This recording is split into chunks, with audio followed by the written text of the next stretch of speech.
On June 2, 1924, President Calvin Coolidge signed into law the Indian Citizenship Act, also known as the Snyder Act, which allowed Native Americans to become citizens of the United States.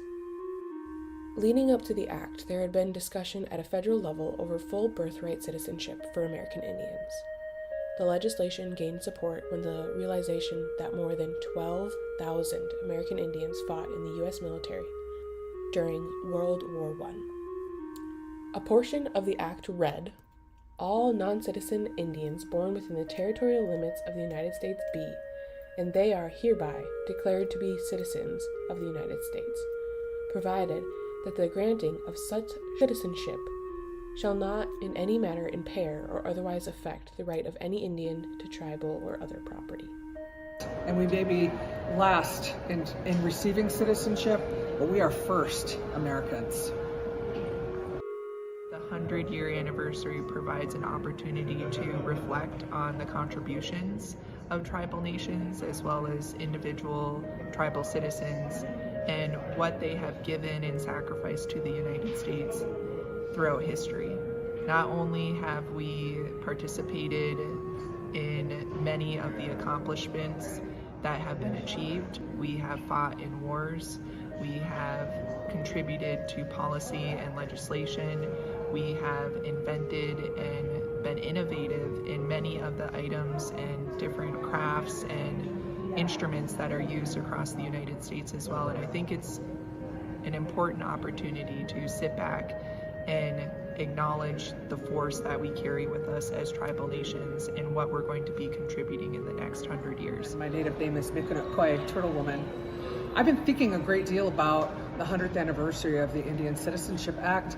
And yesterday, when we opened our conference at the National Indian Health Board and our veterans were up there presenting the flags, I just thought they give us so much and they have distinguished all of us with such great honor in carrying on culture and tradition while also serving this nation that we didn't ask for.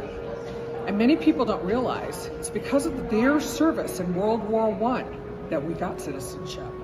So while we think of all the great things they did as warriors, there's another kind of war they won for us. And we may be last in receiving citizenship, but we are first Americans.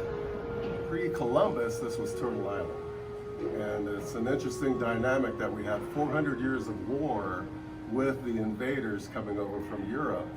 And now we're members of the country after we had that war and that conflict.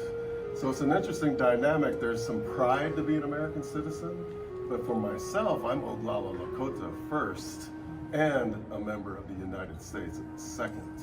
So that's how I was trained by a strong Lakota woman to say that we are Lakota first as well as American citizens.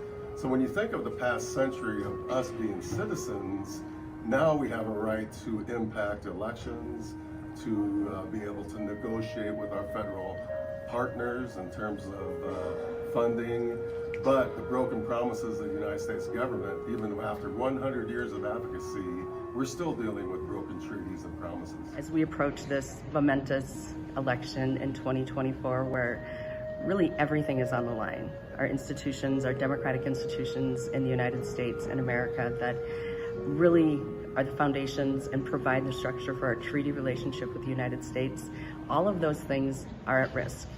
And I feel and I hear some chatter about sitting this election out because some folks are disappointed with the Biden administration on things like climate or Palestine, and folks can be very troubled by the issues that former President Trump puts forward. But when we don't vote, we take away our voice. And I think about how hard our ancestors fought in order to have the right to vote in 1924. And all of those things that the Indian Citizenship Act brought